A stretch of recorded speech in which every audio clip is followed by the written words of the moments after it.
Следующий, говорит шейх Мухаммад Хизам, раздел «Фима юстахаббу лиль муаззин фи азанихи», то есть фасл, раздел перечисления тех дел, которые являются желательными для муаззина во время азана. То есть что еще является желательным для муаззина во время азана.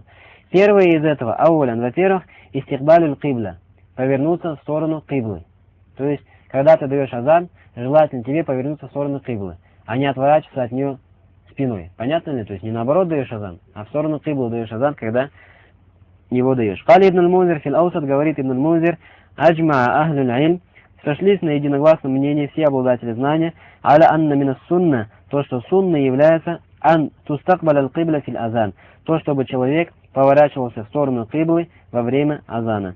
Так или нет? Что касается человека, который не повернется в сторону киблы во время азана, если он делает это специально для того, чтобы противоречить пути пророка, саллаллаху алейхи, не желая идти по пути пророка, то человек, есть опасность того, что его азан вообще будет недействительным. Понятно или нет?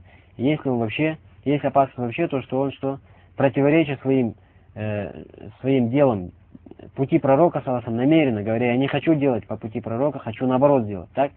Это вообще, что человек и в его религии есть опасность. Если же человек просто по какой-то ситуации вынужденный, например, или по забывчивости, так, или по невнимательности, или по незнанию дал азан не в сторону киблы, например, не знал, где кибла, так, или забыл вообще про эту вещь, или невнимательно отнесся к этому вопросу, то его азан действительный.